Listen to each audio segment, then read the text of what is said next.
Black Power. You know, Shaka Shakur, I'm a member of the Black Panther Party. But I want to show you that the Black Panther Party and the idea of a Black Panther defending the black community, again, goes way back to Africa. Now, I'm standing here, obviously, in the middle of this so-called museum. But if we pan the camera right above me, in the trees, is the African warrior protecting the village. This is the Black Panther.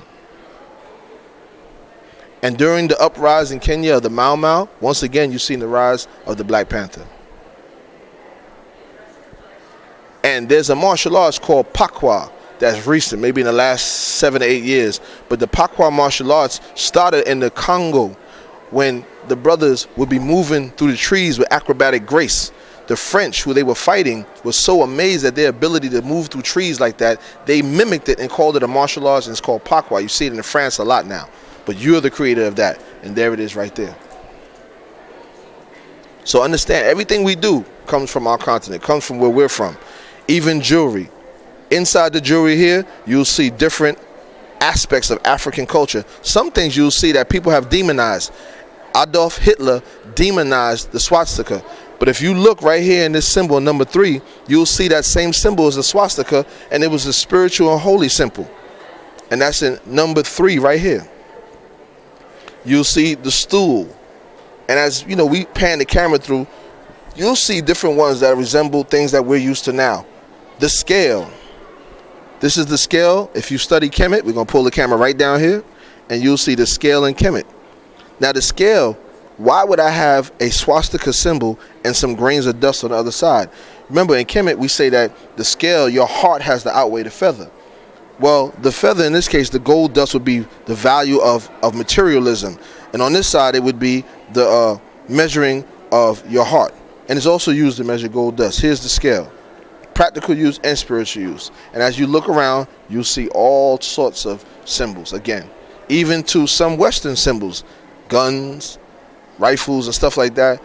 All these things were jewelry. And we were the master craftsmen. Now, I want to point out something in particular for people who always like to argue whether it's Kemet or Islam or Yoruba or Africa. No. Here you have a Sankofa bird on top of a pyramid. So obviously there was a unity in culture long before we existed.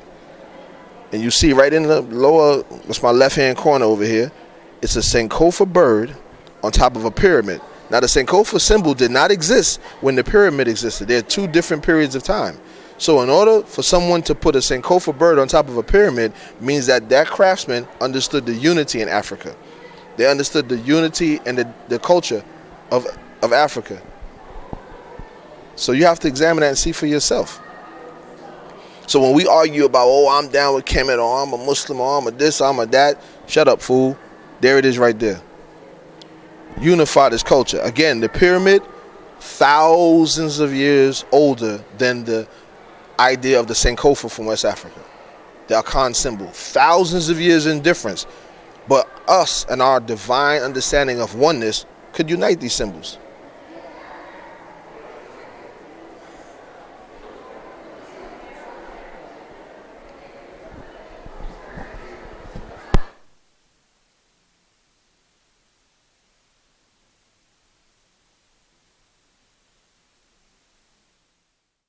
Hey, peace, family. Once again, this is Shaka Shakur, Afrikan Talk, right back at you.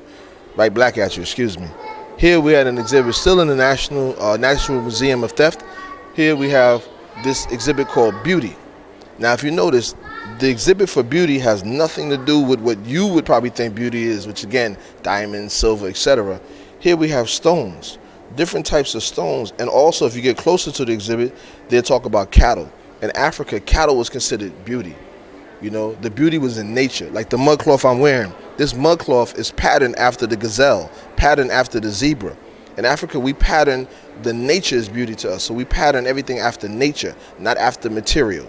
So we want to get away from this Western way of thinking material. Again, these are just basic stones, stones that you probably would see now and throw away. You know, these stones were the stones of beauty. So if you had, let's say, the Ngolok stone in the middle, and you walked into my house or whatever, we saw that stone, that's like having the big Jesus piece that some of you cats be rocking. You know, that big Jesus piece, that would be the significance of that, or that diamond-studded piece, just an Ngolok stone, you know. And in the back, like I said, cattle. If you look at the stones, a lot of the stones look like cattle patterns. Again, we would pick things that would mimic nature, because nature to us was important, not everything else. And as we move down the line, I'm going to show you some other stuff over here. I'm just going to step right over here. Now here we have the shields. For those who don't know, these particular shields are from the Zulu of Southern Africa. And here you have the smaller shield and the handheld shield and the warrior's class shield. And also you have the short spear and the long spear. That actual short spear, which is number 1, that's the short spear that many of you see in the movie Shaka Zulu. Well, this is that spear. And these are different weapons of the Zulu. And particularly, you have the number 1 spear. The long one is for throwing. The short one is for stabbing. This is, again, the moderation that Shaka made on the spear to make it more applicable to the infantry. Now, if you move over, you have number 2, which are these 6 fighting clubs. Now, some of you today walk around with these type of clubs, but these are fighting clubs, not pimp canes. Let's get it correct. These are fighting clubs. That's what these are. These are over here.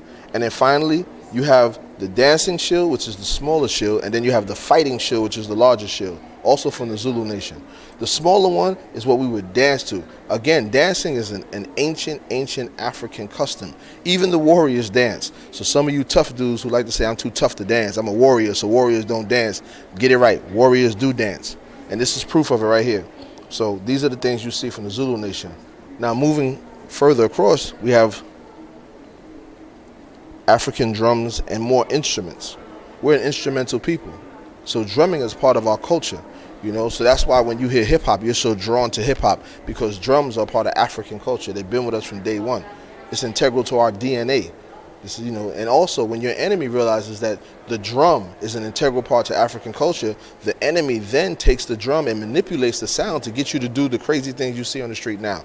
You're not killing each other because you're evil people. You're killing each other because somebody understands the science of vibration, like our ancestors understood the science of vibration. So they're using that vibration against you to cause you to kill one another.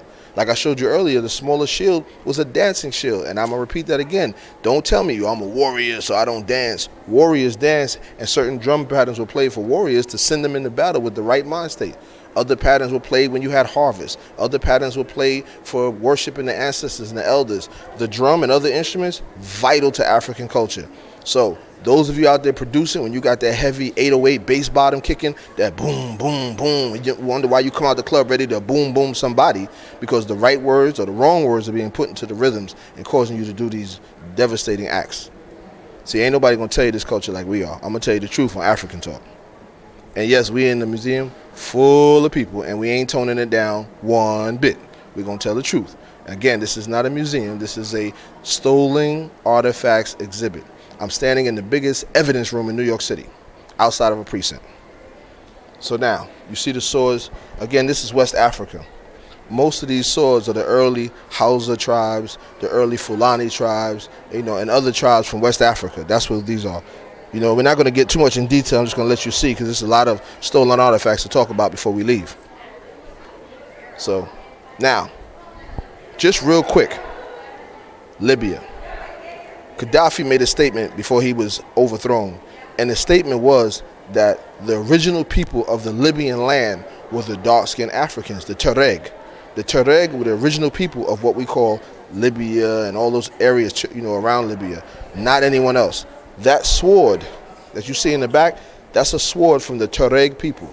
The Tuareg are the original people, that's their sword. Now you see them in pictures, they have a dance that they do with the sword. That's that sword. So nobody from Pakistan was first. Nobody from Afghanistan was first. None of those guys was first. Nice guys, even though they made good falafels, they were not first. We were first. And this is proof that we were first. And one of the reasons that our brother Muammar Gaddafi is no longer around is because he made it clear that I understand who are the original people, and I stand with, behind, and support the original people. Had he done anything else, he would still be here. Don't get it twisted. It's not about oil, not about wealth. It's about truth. When you tell truth, you become a target. So we're going to give you a look at that, and then we're going to move on to another exhibit.